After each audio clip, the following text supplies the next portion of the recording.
Hello students, welcome to career map online. আজকে তোমাদের নতুন আরেকটা সেশন নিয়ে জিওগ্রাফি শুরু হচ্ছে ক্লাস। তোমরা এর আগের যে সেশনগুলো তোমরা দেখেছো সেখানে তোমরা আরআরবির কোশ্চেন দেখেছো, প্রিভিয়াস ইয়ার কোশ্চেন আমরা করিয়েছি, মেনলি 2022-এর কোশ্চেনগুলো করা হয়েছিল। আজকেও আমরা প্রিভিয়াস ইয়ার কোশ্চেনই করব, সেটা 2022-এর নয়, আরও আগের যে কোশ্চেনগুলো কিছু ছিল সেই কোশ্চেনগুলোই আমরা করব। আমাদের এখন এই আরআরবির যে এনটিপিসি পরীক্ষাটা আছে সেটার উপর ফোকাস করেই ক্লাসগুলো চলছে। তো সেই জন্য কোশ্চেন আমরা যত সলভ করব তত কি হবে, আমাদের জেনারেল নলেজের মধ্যে আমরা ইনপুট করতে পারবো এই কোশ্চেনগুলোকে আরও করে। তো সেই জন্য তোমাদের এই কোশ্চেন আনসার সলভের যে সমস্ত সাবজেক্টের চলতে রয়েছে, তো এটাও তেমনি জিওগ্রাফিটাও চলতে থাকবে, ঠিক আছে? তো আজকে আমরা দুদিন আমরা 30টা 60টা করেছি, আজকে আমরা 24টা কোশ্চেন করব। ওকে, তাহলে চলো কতগুলো কোশ্চেন আছে 24টা দেখে নেওয়া যাক। প্রথম কোশ্চেন, আচ্ছা, ফার্স্ট কোশ্চেন কি আছে? Kumaon Himalayas are part of the Himalayas that lie between dash rivers. তো বলছে কুমায়ুন হিমালয়াসের একটা পার্ট যেটা কোন দুটো নদীর মাঝখানে পড়ছে। ওকে, প্রথম হচ্ছে কি Indus river and Sutlej river, তারপরটা কি সতলেজ অ্যান্ড কালি, তারপরটা Kali river and Teesta river, আর ডি আছে আমার কি নান অফ দ্য অ্যাবাভ। তো আমার এই চ্যানেলেই তোমরা আমার যদি হিমালয়ার ক্লাসগুলো করে থাকো বা যদি কেউ না করে থাকো, তো হিমালয়ার ক্লাসটা যদি তুমি দেখে থাকো তাহলে কনসেপ্টটা খুব ভীষণভাবে ভালোভাবে ক্লিয়ার হয়ে যাবে। যে হিমালয়াসের যে আমরা ভাগগুলো করেছিলাম না, যে ল্যাটিটিউডিনাল এবং লঙ্গিটিউডিনাল যে ভাগগুলো আমরা করেছিলাম, মানে দৈর্ঘ্য বরাবর একটা প্রস্থ বরাবর, তো সেখানে কিন্তু আমরা এই নদীগুলো দেখিয়েই করিয়েছিলাম ক্লাসগুলো। তো সে ক্লাসগুলো না, একটা ক্লাসই হয়েছিল। তো সে যাই হোক, তো প্রথম যেটা রয়েছে প্রশ্ন সেটাই ওইখান থেকেই হয়েছে, কিন্তু অলরেডি ক্লাস হয়ে গেছে আমাদের। তো তবু আমরা একটু দেখি কুমায়ুন হিমালয়াস কোনটা আর সেখানে কোন নদী পড়ছে। প্রথম আমরা যে ভাগটা পাই, মানে নদী দ্বারাই তো এই ভাগগুলো করা হয়েছে। তো আমি পুরো বিষয়টাই তোমাদের দেখিয়ে দিচ্ছি। যদি হিমালয়াসকে আমরা ভাগ করছি, তো যদি এই রেঞ্জটাকে আমি হিমালয়াস ধরি, রেঞ্জ অফ হিলস, ঠিক আছে, তাহলে কি হবে বলো তো? আমাকে ভাগ করছি আমি কি, আমার এখান দিয়ে গেছে, আচ্ছা, এ পাশ থেকে আমার গেছে হচ্ছে ইন্দাস রিভার। ওকে, ইন্দাস। ওকে, আর একদম ইস্ট থেকে গেছে আমার কি ব্রহ্মপুত্র। আমি পুরোটা লিখছি না, ব্রহ্মপুত্র, ঠিক আছে, লিখে নে, এটা ব্রহ্মপুত্র, এদিকে আছে আমার ইন্দাস, মানে ইস্ট আর ওয়েস্ট। আর মাঝে যে নদীগুলো আছে সেটা কি, একটা আছে আমার কালী নদী, এটা হবে কালী নদী। তারপর আছে আমার কি, এটা হবে আমার তিস্তা নদী। ওকে, তিস্তা। তাহলে একটা আমার কালী আর একটা আমার তিস্তা, তাহলে এই হলো আমার ভাগ। এটাকে আমি বলছি কি, এটাকে আমি বলছি ওয়েস্টার্ন হিমালয়া, এটাকে বলছি সেন্ট্রাল হিমালয়, এটাকে বলছি আমি কি ইস্টার্ন হিমালয়, এটাকে বলছি ইস্টার্ন হিমালয়। ওকে, এই ওয়েস্টার্ন হিমালয়ার মধ্যেই আবার আমি ভাগ পাচ্ছি কি, একটা ভাগ পাচ্ছি, সেই ভাগটা কি, সেটা হচ্ছে কি আমার চেয়েছে কুমায়ুন হিমালয়। ওকে, তো কুমায়ুন হিমালয়ের মধ্যে আমি দেখতে পাচ্ছি না ওয়েস্টার্ন, সেন্ট্রাল এবং ইস্টার্নের মধ্যে এই ওয়েস্টার্ন হিমালয়েরই একটা পার্ট, মানে ভাগ করলে আমি একটা পার্ট পাবো, সেটা হচ্ছে কি এই কুমায়ুন হিমালয়। এই জায়গাটাকে আমি কুমায়ুন হিমালয় বলছি, ঠিক আছে। এবার এইখানে আর একটা নদী আছে, যেটা নদী দ্বারাই তো ভাগ হয়েছে, তো এই ভাগটা, এই ওয়েস্টার্ন হিমালয়কে যে দুভাগে ভাগ হয়েছে, এটাও আমার এই নদী দ্বারাই হয়েছে। সেটা কোন নদী? সেটা হলো কি সতলেজ। ওকে, তাহলে আমার কি নদী, সেটা সতলেজ। বোঝা গেল? তাহলে আমার মাঝখানে কি রয়েছে, এখানে কুমায়ুন হিমালয়াস রয়েছে। ওকে, এবার এই কুমায়ুন হিমালয়াস মেনলি কোন জায়গাটা বলো তো? উত্তরাখণ্ড, মেনলি উত্তরাখণ্ড। ওকে, তাহলে দেখো কুমায়ুন হিমালয়ের কোন কোন দুটো নদীর মাঝখানে পড়ছে, একটা হচ্ছে সতলেজ একদিকে, আর একদিকে হচ্ছে আমার কি কালী নদী। তাহলে আমার অপশান বি হচ্ছে রাইট আনসার, আমার সতলেজ আর কালী রিভার হচ্ছে আমার আনসার। হয়ে গেল তাহলে কুমায়ুন হিমালয়। চলো next, dash is the typical feature of the Indian desert. বলছে ইন্ডিয়ান ডেজার্টের টিপিক্যাল ফিচার জানতে চেয়েছে, ঠিক আছে। একটা অপশান এ আছে বারখানস, তারপর হচ্ছে লিনিয়ার ডিউন্স, তারপর প্যারাবোলিক ডিউন্স, আবার নান অফ দ্য অ্যাবাভ। আচ্ছা, ডেজার্টের তোমার হচ্ছে ইয়ে কি টিপিক্যাল ফিচার, মানে কি টিপিক্যাল ফিচার আমার কিন্তু ডিউন্স বা বালিয়াড়ি, এটা কিন্তু আমার ডেজার্টের একটা ফিচার, ঠিক আছে। এবার কোন ধরনের বালিয়াড়ি সেটাই আমাকে করতে হবে, যে কোন ধরনের। এবং এই যে টিপিক্যাল ফিচার যদি আমি বলি, তাহলে এক্ষেত্রে অবশ্যই আমার আনসার হবে কি বারখান। ওকে, বারখান আমরা সবাই পড়েছি 9-10-এ। এটা হচ্ছে কি বায়ুর সঞ্চয় কার্যের ফলে গঠিত হয় বারখান। এবার এর শেপটা কীরকম হয়, এরকম অর্ধচন্দ্রাকৃতির শেপ হয় বারখানসের, ঠিক আছে। তো এই শেপটাকে আমরা বলি কি বারখানস, এইভাবে যে বালিয়াড়িটা গড়ে ওঠে, ঠিক আছে। তাহলে এই যে বারখানস, এটাই আমার কি typical feature of Indian desert, ঠিক আছে। চলো sorry 3 number, which of the following ports is not located in Gujarat. বলছে আমার যে অপশানগুলো রয়েছে সেই অপশানগুলোর মধ্যে কোন পোর্টটা গুজরাটে অবস্থিত নয়, ঠিক আছে। সবসময় দেখো কোশ্চেন দেখবে নট লোকেটেড বলেছে, সিক্কা পোর্ট, ওখা পোর্ট, দিঘি পোর্ট এবং মুন্দ্রা পোর্ট, ওকে। আচ্ছা, সিক্কা পোর্টটা কোথায় আছে? সিক্কা পোর্ট আছে আমার জামনগরে, তাহলে অবশ্যই এটা আমার গুজরাটে, তাই তো। আচ্ছা, ওখা আছে আমার দ্বারকায়, এগেইন গুজরাট। দিঘি আছে, এটা কোথায় আছে? এটা আছে রায়গড়। রায়গড় কোথায়? রায়গড় আছে মহারাষ্ট্র, তাহলে এটা আমার গুজরাটে নয়, ওকে। আর মুন্দ্রা কোথায় আছে? এটা হচ্ছে কাছে, এটাও গুজরাট। তাহলে আমার জামনগরও গুজরাট, দ্বারকাও গুজরাট, কাছেও গুজরাট। গুজরাটে নয় কোন পোর্টটা? দিঘি পোর্ট, মুম্বাই রায়গড়ে, ওকে। চলো next, Tilaiya dam is constructed on which of the following rivers. বলছে তিলাইয়া ড্যাম কোন নদীর উপর গঠিত। এই যে কোশ্চেনগুলো তিলাইয়া ড্যাম বা এর আগের যে কোশ্চেন কুমায়ুন হিমালয়াস, এই কোশ্চেনগুলো কিন্তু অলরেডি আমরা আরও যে সেশন করেছি জিওগ্রাফির, আমরা ওয়েস্ট বেঙ্গল জিওগ্রাফির করেছি, PYQ সলভ করেছি, বা আমরা যে ক্লাস করেছি সেখানে কিন্তু অলরেডি আমরা এগুলো করেছি ক্লাসগুলো, বা দেখো সেই কোশ্চেনেরই রিপিটেশন হচ্ছে, এরকম জাতীয় কোশ্চেনই কিন্তু আমরা পাই। তো কি বলছে তিলাইয়া ড্যাম কোন নদীর উপর, ঠিক আছে। প্রথম আছে আমার বরাকর রিভার, তারপর কোনার রিভার, তারপর দামোদর, তারপর আমার কি আছে সুবর্ণরেখা, ঠিক আছে। তো অবশ্যই এটা মানে খুব সোজা যে তিলাইয়া ড্যাম কোন নদীর ওপর, এটা হবে আমার কি বরাকর নদীর ওপর, ঠিক আছে। কোথায়? বরাকর নদীর উপর, এটা হচ্ছে কোডারমা, ঠিক আছে, ঝাড়খণ্ড। বরাকর নদীর ওপর হচ্ছে আমার ঝাড়খণ্ডের কোডারমায় হচ্ছে এই তিলাইয়া ড্যাম। এছাড়া তিলাইয়া ছাড়া আর কি কি ড্যাম আছে? মাইথন ড্যাম, ঠিক আছে, বেলপাহাড়ি ড্যাম, এগুলো সবই কিন্তু বরাকর নদীর ওপর আছে, ঠিক আছে। আর কোনারের ওপর তো কোনার, দামোদরে আমরা পাঞ্চেত পাচ্ছি, সুবর্ণরেখায় আমরা চন্ডিল ড্যাম পাচ্ছি, ঠিক আছে। তাহলে আমার কিন্তু মানে তিলাইয়া, মাইথন, পাঞ্চেত এগুলো খুব কমন ড্যাম, ঠিক আছে।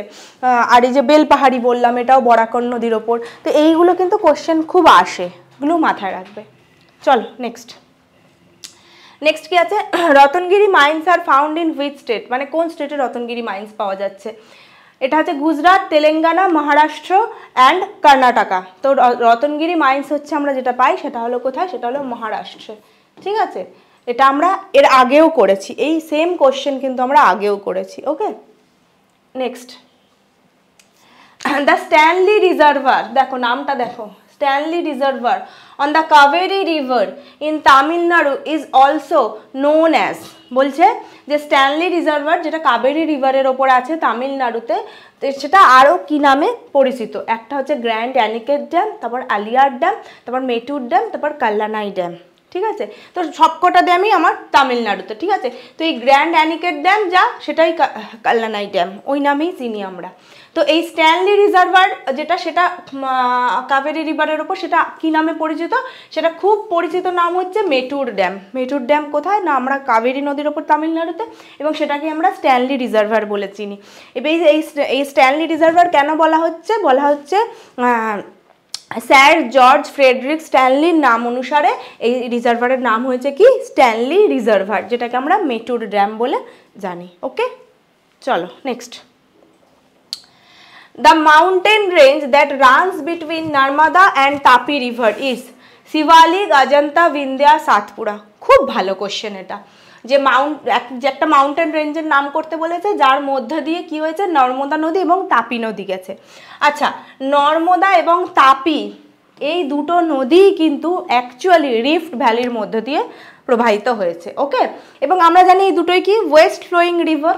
তো এই নর্মদা এবং তাপি, আচ্ছা আমি তোমাদের এঁকে দেখাই বিষয়টা, ঠিক আছে। নর্মদা ধরো ওয়েস্ট ফ্লোয়িং রিভার, তো আমি ওয়েস্টের দিকেই করছি, ঠিক আছে। এটা ধরো নর্মদা রিভার, এন দিয়ে দেখালাম, ওকে। তারপর আছে কি আমার Tapi river, okay, Tapi river, T for Tapi, N for Narmada. মাঝখানে যে মাউন্টেন রেঞ্জটা আছে, ওকে, তাহলে মাঝখানে একটা মাউন্টেন রেঞ্জ আছে, সেই রেঞ্জটা কি? এবং আমি কি বললাম যে নর্মদা এবং তাপি দুটোই আমার রিফট ভ্যালির মধ্যে দিয়ে প্রবাহিত হয়েছে। মানে কি, মানে চ্যুতির ফলে বসে গেছে দুটো অংশ, মাঝখানের অংশটা যে আর দুদিকটা উঠে গেলে, যেটা মানে দুদিকে আমার ব্লক মাউন্টেন আর মাঝখানে হচ্ছে গ্রস্ত উপত্যকা, ঠিক আছে। ব্যাপারটা হচ্ছে এরকম, এই এরকম, এটা একটু ব্যাক হবে, এটা হচ্ছে আমার ব্লক মাউন্টেন এই অংশটা, আর এটা আমার রিফট ভ্যালি, এই দুটো ব্লক মাউন্টেন, ঠিক এই মাঝখান দিয়ে যে নদীগুলো প্রবাহিত হয়েছে, ওকে। এবার দেখো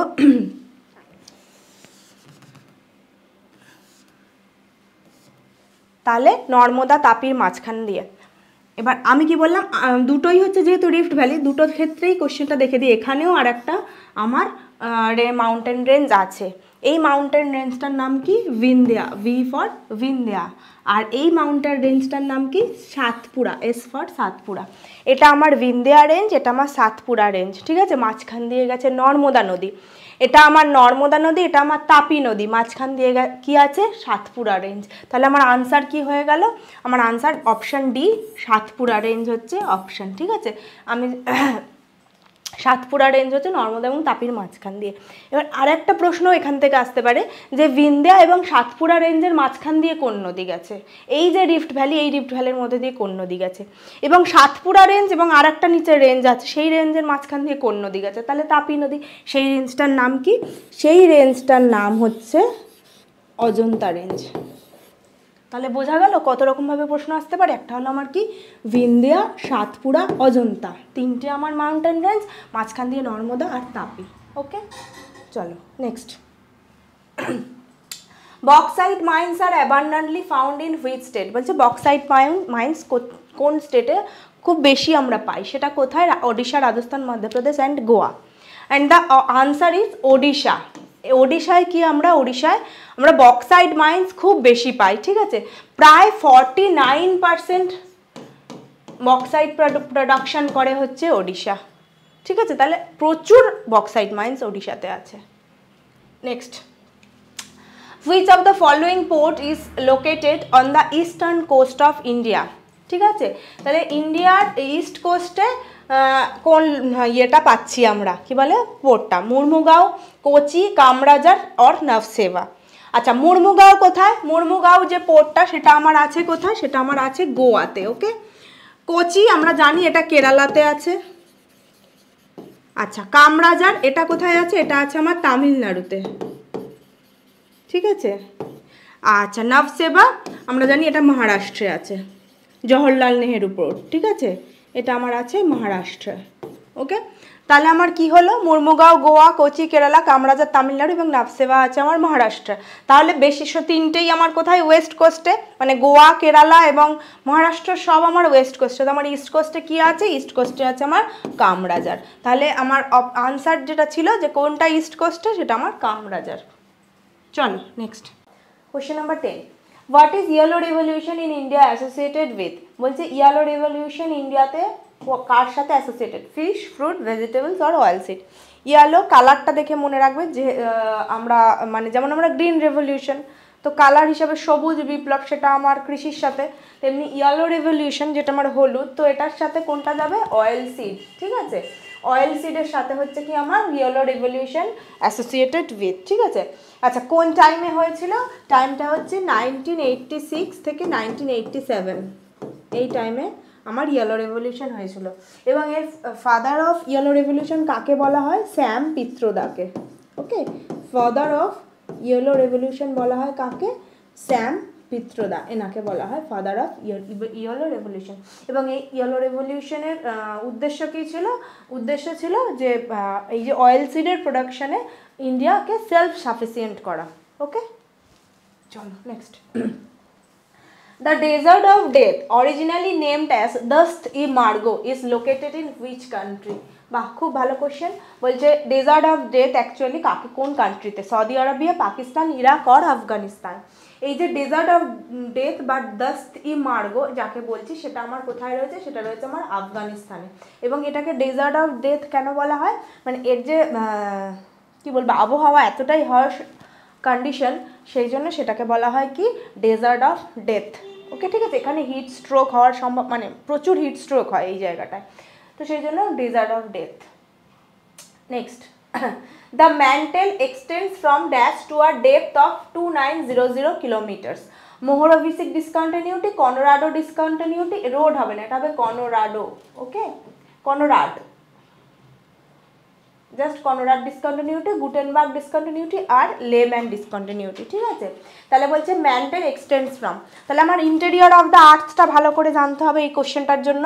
তো ইন্টেরিয়র অফ দ্য আর্থ জানতে গেলে দেখো একটুখানি দেখিয়ে দিই, এই আমার হচ্ছে আর্থ ক্রাস্ট, ঠিক আছে, আমার আর্থ ক্রাস্ট। আচ্ছা,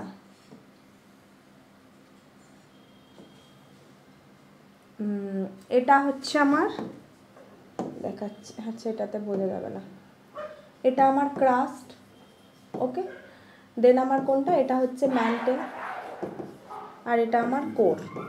ওকে, তাহলে এটা ম্যান্টেল, এটা কোর, ঠিক আছে, আর উপরটা আমার কি ক্রাস্ট। এবার বলছে ম্যান্টেল কোথা থেকে ডেপথ অফ 2900 কিলোমিটার অবধি রয়েছে। তা আমার ম্যান্টেল কোন ডিসকন্টিনিউটিটা থেকে রয়েছে? তা এই যে ডিসকন্টিনিউটিটা রয়েছে এর নাম কি? এর নাম হচ্ছে মোহরোভিসিক ডিসকন্টিনিউটি। কি বললাম? মোহরোভিসিক ডিসকন্টিনিউটি। ওকে, আর এই যে ডিসকন্টিনিউটিটা আছে এটার নাম কি? এটার নাম হচ্ছে গুটেনবার্গ ডিসকন্টিনিউটি। ওকে, তাহলে একটা আমার মোহরোভিসিক, একটা হচ্ছে আমার গুটেনবার্গ। গুটেনবার্গ কী করছে? ম্যান্টেল আর কোরকে আলাদা করছে, আর মোহরোভিসিক কী করছে? ক্রাস্ট আর ম্যান্টেলকে আলাদা করছে।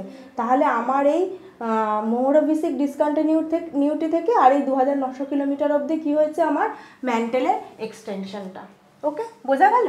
এবার দেখো আমি আর একটা জিনিস এখানে ছোট করে বলে দিই, এখানে আরও দুটো ডিসকন্টিনিউটির নাম আমরা পাবো, সেটা কি কি? দাঁড়াও অন্য কালারে দেখাই। আপার ম্যান্টেল আর ইনার ম্যান্টেল, আপার কোর আর ইনার কোর, এই যে দুটো ডিসকন্টিনিউটি দিয়ে আলাদা করা হয়েছে সে দুটোর নাম কি? একটার নাম হচ্ছে রেপিডটি ডিসকন্টিনিউটি। আচ্ছা বোঝা যাচ্ছে না, রেপিডটি ডিসকন্টিনিউটি। ওকে, রেপিডটি। আর এই যে ডিসকন্টিনিউটিটা এটার নাম হচ্ছে লেম্যান। দেখো এখানে আছে এই যে লেম্যান ডিসকন্টিনিউটি, তো এটা হচ্ছে আমার লেম্যান, যেটা আমার আপার কোর আর ইনার কোরকে আলাদা করছে। ওকে, তাহলে আনসার কি হলো? আমার আনসার হলো option A, Mohorovicic discontinuity. Next, Mouling national park is located in which state? Assam, Arunachal Pradesh, Manipur আর মিজোরাম। ঠিক আছে, এই যে মাওলিং এটা আমার কোথায় অবস্থিত? খুব সোজা কোশ্চেন, এটা অরুণাচল প্রদেশে অবস্থিত। Next, which of the following rivers is popularly known as দক্ষিণ গঙ্গা? এই দক্ষিণ গঙ্গা নিয়ে অনেকের অনেক রকম মানে কনফিউশন থাকে, কনফিউশন আছে, কনফিউশন থাকবেও, তো ওসবে আমরা যাব না। আমরা কি দেখেছি? পপুলারলি নোন অ্যাজ দক্ষিণ গঙ্গা। অপশান কি আছে? তুঙ্গভদ্রা, কৃষ্ণা, পেরিয়ার, গোদাবরী। যেটা নিয়ে আমার মানে কি বলবো কনফিউশনটা হয় সেটা কি? সেটা কাবেরী নিয়ে। তো আমার কাবেরী অপশানে নেই, তো না থাকুক না থাকুক দক্ষিণ গঙ্গা যখন বলছে তখন হবে কি আমার গোদাবরী। ঠিক আছে, গোদাবরী হচ্ছে কি আমার দক্ষিণ গঙ্গা। ওকে, next, which of the following is the largest river island in India? বলছে ইন্ডিয়ার লার্জেস্ট রিভার আইল্যান্ড। এই সেম কোশ্চেন আমি করিয়েছি এর আগেও, ঠিক আছে, তো তোমরা যদি ফলো করো ক্লাস তাহলে তোমরা দেখতে পাবে এই সেম কোশ্চেন করিয়েছি। তাহলে রিভার আইল্যান্ড আমার লার্জেস্ট কোনটা? গুন্ডু, ডিভার, ডিউ আর মাজুলি। চোখ বন্ধ করে হবে কি আমার খুব সোজা, মাজুলি হচ্ছে আমার কি মানে একদম লার্জেস্ট রিভার আইল্যান্ড। কোথায় আছে আমার? আসাম, ব্রহ্মপুত্রতে আছে, ব্রহ্মপুত্র নদীর কাছে, তাই তো? ব্রহ্মপুত্র নদীতে হচ্ছে আমার এই largest river island Majuli. 352 square kilometre area. 352 square kilometre area হচ্ছে আমার Majuli total. Okay, next, Which of these airports was formerly known as the Dum Dum airport? এটা তো খুব সোজা, যারা কলকাতায় থাকো সবাই জানো দমদম এয়ারপোর্ট কোনটা, মানে অপশান দেখারই দরকার নেই, নেতাজি সুভাষচন্দ্র বোস ইন্টারন্যাশনাল এয়ারপোর্ট, এটাই আনসার। ঠিক আছে, next. Which among the following is the most damaging earthquake waves? তাহলে মোস্ট ড্যামেজিং এই কথাটা বলে দিয়েছে, ঠিক আছে। P waves, S waves, surface waves or body waves. যখন আমরা আর্থকোয়েক পড়বো তখন আরও ভালো করে মানে কি বলবো ব্যাপারগুলো বুঝতে পারবে। তো এখন যেহেতু আমরা কোশ্চেন আনসার সলভ করছি, খুব ছোট করে বলতে হচ্ছে, তো সেটা বলে দিচ্ছি। দেখো, পি ওয়েভস কিন্তু একটু মানে কি বলবো নিচের দিকে কাজ করে, এস ওয়েভস তুলনামূলক ওপর দিকে, এবং এস ওয়েভস কিন্তু এরকম আপ ডাউন ভাবে যায়, ওকে, এরকম আপ ডাউন ভাবে যায় এস ওয়েভস। আর যদি মোস্ট ড্যামেজিং বলি সেক্ষেত্রে আমার হবে কি সারফেস ওয়েভস, এটা আমার কি মোস্ট ড্যামেজিং, মানে যত ধরনের ক্ষয়ক্ষতি আমরা ভূমিকম্পের ফলে দেখতে পাই সেটা কিন্তু এই সারফেস ওয়েভসের জন্যই দেখতে পাই। ওকে, next. The famous Dwarkadhish temple of Gujarat is located on the banks of which of the following rivers? বলছে ফেমাস দ্বারকাধীশ টেম্পল, সবাই আমরা জানি দ্বারকাধীশ টেম্পল গুজরাটে, সেটা কোন নদীর তীরে আছে? তাপি, গোমতি, নর্মদা না লুনি। ঠিক আছে, তো এটা মানে যেহেতু এটা ভীষণ ফেমাস, তো এই ফেমাস কোশ্চেনটাও তাই জন্য ফেমাস, আনসারটাও ফেমাস। সেটা কি? সেটা হবে গোমতি। গোমতি নদীর তীরে হচ্ছে কি আমার এই যে Dwarkadhish temple. Next, name of the western most point of India. মানে এটা তো লোকেশন বাউন্ডারি ক্লাস করলেই সবাই জানো যে আমাদের ওয়েস্টার্ন মোস্ট যে পয়েন্ট সেটা হচ্ছে গুয়ারমতি। ঠিক আছে, এখানে গোহারমতি আছে, কোথাও গৌরমতি থাকে, গুয়ারমতি থাকে, অনেক রকম উচ্চারণ হয়, অনেক রকম কী বলবো প্রোনাউন্সিয়েশন, তার অনেক রকম স্পেলিং থাকে। এখানে গুয়ারমতি আছে, তো সেটাই হচ্ছে আমার কি western most point of India. Next, the Rihand river valley project is in. বলছে রিহান্দ রিভার ভ্যালি প্রজেক্ট কোথায়? হিমাচল প্রদেশ, হরিয়ানা, উত্তরপ্রদেশ না আসাম? এই যে রিহান্দ রিভার ভ্যালি প্রজেক্ট সেটা আমার কোথায়? সেটা হচ্ছে আমার উত্তরপ্রদেশে, রিহান্দ রিভারের ওপর আছে। ঠিক আছে, আর রিহান্দ রিভার ভ্যালি প্রজেক্ট অবশ্যই সেটা রিহান্দ রিভার। আর এই রিহান্দ রিভার হচ্ছে কি tributary of Son river, tributary of Son river, tributary of Son river. ঠিক আছে, তাহলে এটা আমার উত্তরপ্রদেশে আছে রিহান্দ রিভার ভ্যালি প্রজেক্ট। চলো question number 21, which state separate the USA and Russia? US and Russia. আমরা আগের দিন করছিলাম না যে ইউএস আর মানে রাশিয়াকে দুভাগে ভাগ করেছে কে, এরকম ইউরাল মাউন্টেন এরকম একটা কোশ্চেন করছিলাম না, যে একটা হচ্ছে ইউরোপিয়ান রাশিয়া আর একটা এশিয়ান রাশিয়া। ঠিক আছে, ইউরাল মাউন্টেন আছে মাঝখানে। তো আজকে বলছে কি ইউএস এবং রাশিয়াকে আলাদা করেছে কোন স্ট্রেট? আগে ড্রেক, কেন আর বেরিং। তো এটা আনসার কি হবে আমার? বেরিং। বেরিং হচ্ছে, বেরিং স্ট্রেট হচ্ছে এই যে ইউএস এবং রাশিয়া এই দুটো মানে দেশকে আলাদা করেছে Bering strait. Okay, next, the great barrier reef is located in. Great barrier reef কোথায় রয়েছে? ঠিক আছে, Australia, England, Saudi Arabia, New Zealand. Again খুব সোজা কোশ্চেন, এবং যেই দেশটা মানে কি বলবো প্রতি বছর প্রায় বিশ্বকাপ জেতে, ঠিক আছে, ক্রিকেট অবশ্যই, সেইখানে অস্ট্রেলিয়া। ঠিক আছে, গ্রেট ব্যারিয়ার রিফ অস্ট্রেলিয়াতে আছে। তো এই গ্রেট ব্যারিয়ার রিফটা কি? অ্যাকচুয়ালি এটা কোরাল আইল্যান্ড। ঠিক আছে, মানে কোরাল দিয়ে তৈরি হচ্ছে। তো প্রায় 900টা আইল্যান্ড আছে এখানে। কতগুলো? গ্রেট ব্যারিয়ার রিফে প্রায় 900টা আইল্যান্ড আছে, 900 আইল্যান্ড আছে। ঠিক আছে, এইটা হলো আমার সেই কি বলবো গ্রেট ব্যারিয়ার রিফ হচ্ছে এমন একটা বিষয় যেটা লিভিং অর্গানিজম বানাচ্ছে, মানে কোরাল থেকে তৈরি হচ্ছে, এবং এটা আউটার স্পেস থেকে দেখা যাচ্ছে, এবং এটা কিন্তু ওয়ার্ল্ড হেরিটেজ সাইট অবশ্যই। ঠিক আছে, তো এই হচ্ছে আমার গ্রেট ব্যারিয়ার রিফ। ভাবো আউটার স্পেস থেকে গ্রেট ব্যারিয়ার রিফ দেখা যাচ্ছে। Next, which among the following are called shooting stars. বলছে শুটিং স্টার্স কাকে বলছে? ঠিক আছে, কমেটসকে, কোমা, মিটিওরস অর অ্যাস্টেরয়েডস। তো শুটিং স্টার বলছে কাকে? শুটিং স্টার বলছে মিটিওরসকে। ওকে, মিটিওরসকে আমরা কি বলি? Shooting star. Next, Mistral is a cold wind which blows down the valley of. Mistral কি? মিস্ট্রাল কোল্ড উইন্ড বলেই দিয়েছে, মানে কি বলবো, কোল্ড মানে ভীষণ কোল্ড, ভীষণ ঠান্ডা একটা বাতাস হচ্ছে কি, সেটা হচ্ছে মিস্ট্রাল। ঠিক আছে, এটা মেনলি দেখা যায় কোথায়? সাদার্ন ফ্রান্সে দেখা যাচ্ছে মিস্ট্রাল। ঠিক আছে, এই southern France two Mediterranean C এই জায়গাটায় আমার মিস্ট্রাল দেখা যায়। তো এখানে আমার বলছে যে কোন blows down the valley of, কোন ভ্যালিতে দেখা যাচ্ছে? ভলগা, রাইন, রোন আর সেন। তো এটা আমার রন হবে। ঠিক আছে, এই রোন ভ্যালিতে কি হচ্ছে? আমার এই মিস্ট্রাল দেখা যাচ্ছে, এবং জায়গাটা কোথায় বললাম? সাদার্ন ফ্রান্স থেকে মেডিটেরিয়ান সি। ওকে, এই হলো আমার আজকের 24টা কোশ্চেন। তাহলে আরআরবি এনটিপিসির জন্য যে আমরা পিওয়াইকিউ সলভ করছিলাম সেটার মোটামুটি আগের দুটো সেশন হয়ে গেছে, এটা আমার থার্ড সেশন ছিল। এখানে আমরা 24টা কোশ্চেনের আনসার সলভ করলাম। তো আশা করি সেশনটা তোমাদের ভালো লাগবে। যদি ভালো লেগে থাকে তাহলে একটা লাইক, কমেন্ট, সাবস্ক্রাইব করে দিও, এবং অবশ্যই কমেন্ট করে জানিও তোমাদের ক্লাসগুলো কেমন লাগছে। Thank you.